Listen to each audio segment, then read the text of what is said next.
चलिए दोस्तों, आज मैं आपको रियल हॉरर किस्सा सुनाता हूँ जो कि शुरू होता है बॉयज़ हॉस्टल से। एक बार क्या हुआ, एक बार 4 दोस्त थे। वो बहुत ही घनिष्ठ मित्र थे। उनमें से एक मित्र बहुत ज़्यादा खुश रहता था और वो सबको हँसाने की कोशिश करता था। एक बार गर्मियों की छुट्टियां हुईं।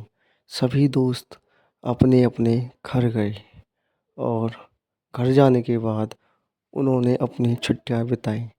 छुट्टियां जैसे ही ख़त्म हुई, सारे दोस्त वापस से बॉयज़ हॉस्टल में आ जाते हैं और फिर से अपना दिनचर्या शुरू कर देते हैं।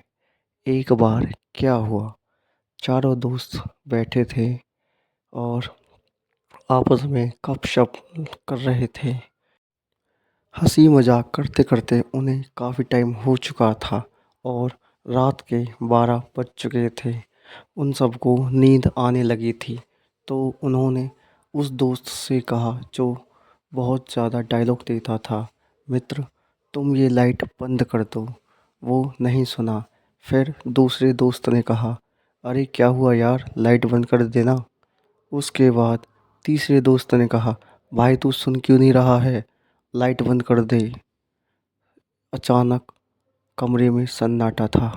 कुछ देर बाद उसने उन तीनों की तरफ देखा और घूरा और फिर अपना हाथ लंबा किया और बटन का स्विच ऑफ कर दिया। ये देखकर वो तीनों दोस्त घबरा गए और उस कमरे से ही भाग गए। जैसे ही वो तीनों घबराते हुए नीचे आए, उन्होंने सबसे पहले वार्डन को उठाया और कहा कि हमें उसके मम्मी पापा से बात करनी है। जैसे ही उस दोस्त के मम्मी पापा ने फ़ोन उठाया और कहा कि क्या हुआ बच्चों, उनमें से एक दोस्त ने घबराते हुए कहा, अंकल आंटी आपका बेटा अजीबोगरीब हरकत कर रहा है कुछ दिनों से। और घबराते हुए उसने वो सारी बातें बोल दी जो उनके साथ हो रहा था। ये सब बातें सुनकर उन उसके मम्मी डैडी ने कहा, बेटे फ़ोन स्पीकर पर लगाओ और ध्यान से सुनो। जब तुम्हारी हॉस्टल की छुट्टियां हुई थी, तब हमारे बेटे का रास्ते में आते वक्त एक्सीडेंट हो गया था और उसकी उसी वक्त मृत्यु हो गई थी। ये सब सुनकर वो तीनों दोस्त दंग रह गए और सोचने लगे जो उनके साथ इतने दिनों से रह रहा था वो कौन था।